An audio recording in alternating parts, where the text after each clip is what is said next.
Hi అండి, ఈరోజు మనము బెల్లం బూరెలు ఎలా తయారు చేసాలో చూస్తాం రండి.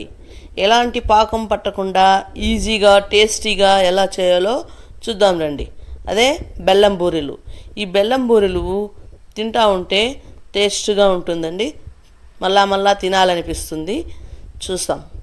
2 కప్పులు గోధుమ పిండి, 1 కప్పు బియ్యం పిండి, 1 కప్పు బెల్లం, కొద్దిగా ఉప్పు, చిన్న స్పూన్లో 1/2 స్పూను సోడా, 2 స్పూన్ల గసగసాలు, ఆ గసగసాలని వేయించుకోవాలన్నమాట, 2 స్పూన్ల నువ్వులు, 1/2 కప్పు టెంకాయలో 1/2 కప్పు తురిమింది తీసుకోవాలన్నమాట, 4 ఏలకులు.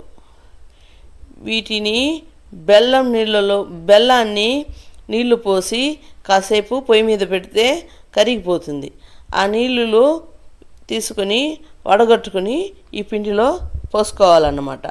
కొద్దిగా ఉప్పు వేయడం వల్ల టేస్ట్ వస్తుంది కదా, స్వీటు, కాబట్టి అలా కొద్దిగా ఉప్పు వేస్తున్నమాట. బెల్లం తింటే మంచిది కాబట్టి తినవచ్చు. ఈ బెల్లంలో ఐరన్ ఎక్కువగా ఉంటుంది. టెంకాయ తింటే కడుపులో పుండు ఉండదన్నమాట.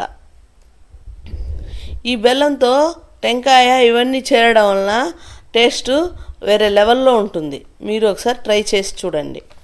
మనం ఇంట్లో చేసుకొని తింటే కొద్దిగా నూనె వేసి కాల్చుకొని తింటాము. ఆ నూనెనే అప్పుడే వాడేస్తాము. కానీ అంగిట్లో అలా కాదు కదా, ఎప్పుడు పోసిన నూనెనో దాంట్లోనే కంటిన్యూగా నూనె పోసి ఫ్రెష్ నూనె, కాంచిన నూనె అంతా వస్తూ ఉంటుంది. అలాంటివి తింటే టేస్ట్ ఉండదు, మన శరీరానికి అది సెట్ కాదు. కాబట్టి మనం ఇంట్లో తయారు చేసుకొని తినాలన్నమాట.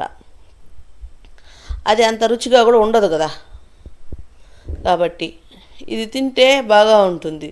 మన పెద్దలు చెప్పిన సామెత, ఏదైనా ఇల్లు మనకు పదిలం, కాబట్టి ఇంట్లో తయారు చేసుకుని తినాలన్నమాట.